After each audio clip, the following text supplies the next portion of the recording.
Gulf War cost spiral. Why missile defense is bleeding the Gulf dry.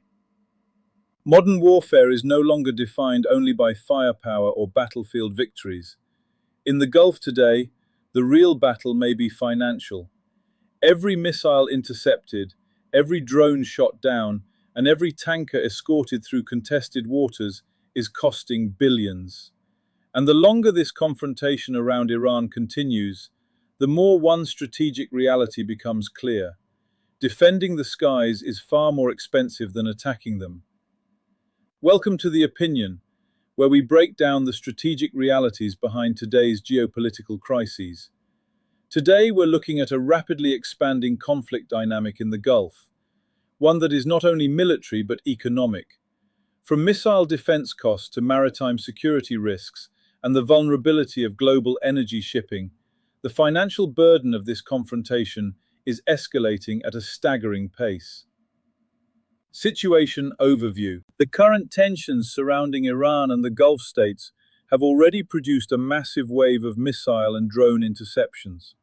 Bahrain, the United Arab Emirates, Qatar, and Kuwait have all reported intercepting incoming threats over the past several days. But beneath the headlines about successful interceptions lies a harsh financial truth. Modern missile defense systems are extraordinarily expensive to operate. The backbone of many Gulf air defense networks is the Patriot PAC-3 interceptor missile. Each interceptor costs roughly $7 to $8 million, and under standard engagement doctrine, air defense operators typically fire 2 interceptors at every incoming ballistic missile to ensure a successful kill. This means that a single ballistic missile interception can easily cost $15 million or more, and that's only the beginning. Drone interception presents another challenge. Many Gulf states lack dense, short-range air defense systems capable of cheaply destroying drones. As a result, fighter aircraft are often used to intercept them using air-to-air missiles such as the AIM-9 Sidewinder or the European Mica missile. Even assuming the most conservative scenario, 1 missile per drone, the cost of neutralizing large drone swarms rises rapidly. Based purely on minimum assumptions from reported interception numbers, Gulf states, excluding Saudi Arabia, likely spent close to $10 billion in just over 3 days repelling Iranian missile and drone attacks. And that estimate may actually be extremely conservative. Strategic context. Air defense has always been expensive, but modern missile warfare has amplified the imbalance dramatically. Ballistic missiles and attack drones are relatively cheap to manufacture compared to the systems required to intercept them. A drone costing tens of thousands of dollars can force a defender to launch a missile worth several million. This creates what military strategists call an asymmetric cost equation.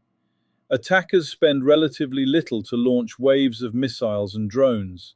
Defenders, however, must expend extraordinarily expensive interceptors simply to prevent catastrophic damage. If engagement doctrine shifts from 2 interceptors per missile to 4 interceptors, which sometimes occurs during high-threat scenarios, the financial cost doubles instantly. And if THAAD interceptors are used, the price escalates even further. Each THAAD interceptor can cost around $20 million per shot. Under these conditions, sustaining missile defense during prolonged attacks becomes not only a technological challenge, but a financial endurance test. Even the wealthiest Gulf states cannot indefinitely burn billions of dollars every few days simply to maintain defensive coverage. Expanding conflict into maritime security. At the same time, the conflict is beginning to expand beyond the skies of the Gulf and into global maritime routes. A suspected drone attack recently struck the Russian LNG tanker Arctic Metagas in the Mediterranean Sea. The vessel reportedly caught fire following multiple explosions east of Malta while traveling from the Kola Peninsula toward the Suez Canal. If confirmed as a deliberate strike, This would represent a significant escalation in attacks targeting global energy logistics. Similar incidents have already occurred involving tankers linked to Russian energy shipments in the Mediterranean. These events suggest that energy transportation networks are increasingly becoming targets within the broader geopolitical confrontation. This creates serious ripple effects for global energy markets. Even isolated attacks can cause insurance premiums to spike, shipping routes to change, and cargo deliveries to be delayed.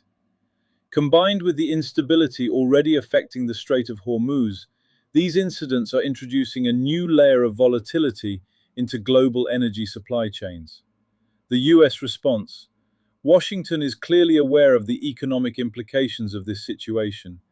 In response to the rising risks to shipping in the Persian Gulf, the United States administration has directed the Development Finance Corporation to establish insurance mechanisms for tankers transporting oil and LNG through the region. At the same time, US naval forces are expanding their presence to protect commercial shipping lanes. One example is the deployment of the guided missile destroyer USS Michael Murphy, which has been positioned to escort vessels transiting through the Gulf. This strategy mirrors escort operations conducted during previous Gulf crises, particularly during the so-called tanker war phase of the Iran-Iraq conflict in the 1980s. However, the core issue remains financial rather than purely military.